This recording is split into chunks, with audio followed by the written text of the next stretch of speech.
Time to check in on the latest with Storm Team 10 meteorologist Jason Doris. Tomorrow is the weather alert day. Yeah, that is right. And it's definitely warranted as we're going to be receiving a tremendous amount of rain along with some gusty winds. And this scene right here tomorrow afternoon should look completely different as we're going to have the east wind coming directly in at this camera, leading to a little bit of this water being pushed up onshore too.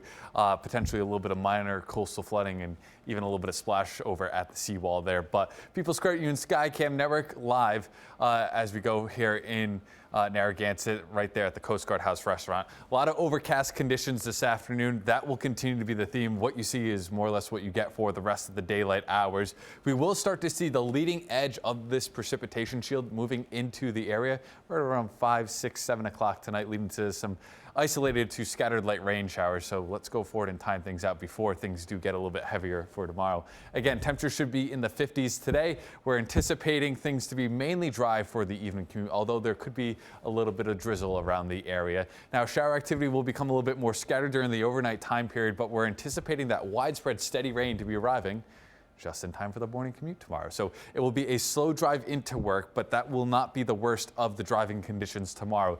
That won't come until the middle of the day, all the way through the evening commute, as that steady torrential rain really arrives in the area. That will push up through the afternoon, lasting for several hours, soaking the region, and even through, like I just mentioned, the evening commute, we're going to still be tracking pockets of heavy rain, slowing things down, leading to ponding on some of the roadways, even some flooding where we typically have some poor drainage, and do kind of anticipate that. Now, rain should still linger through much of Thursday night and into Friday. Eventually, we'll start to see the storm system pulling away. A couple of lingering showers initially on Friday morning across northern Rhode Island there, but by about noontime, we should be good with just mostly cloudy skies.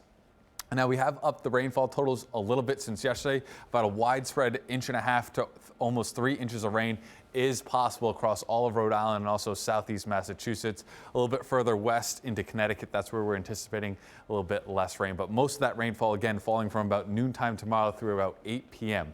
Now, winds will also be an issue as that low pressure is expected to track basically right over Nantucket. That's going to produce an east-northeast wind, 30 to 40 miles an hour, gusting for interior locations in the upper bay. And then the coastline out towards the Cape and the Islands, too, we could see gusts 40 to 50 plus miles an hour because of that wind. Now, that will also be pushing a little bit of water towards the coastline. So east-facing beaches in Massachusetts, they could see a little bit more of minor coastal flooding, but kind of the mouth of lower Narragansett Bay, specifically Narragansett Town Beach, all the way down to Point Judith, they will be exposed to that east wind a little bit more compared to locations a little bit further up the bay. So do be aware of that, and maybe even the upper part of the bay could see a little bit of a reverse surge because of the wind direction too. So a lot going on with that. Now, we do dry out again for Friday afternoon. Saturday, maybe an isolated shower, but I still don't really think it's going to be that much of an issue. Sunday and Monday, mostly dry, but we should be really nice on Monday for Memorial Day for us to enjoy any of those ceremonies or cookouts that we might be having.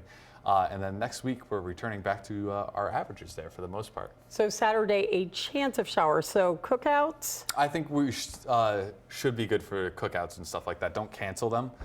Just be prepared if you've got to dodge a shower for maybe like half an hour, 45 minutes. Okay. That's what you got to do. We're used to that. Yeah. Thanks, Jason. Hey, if you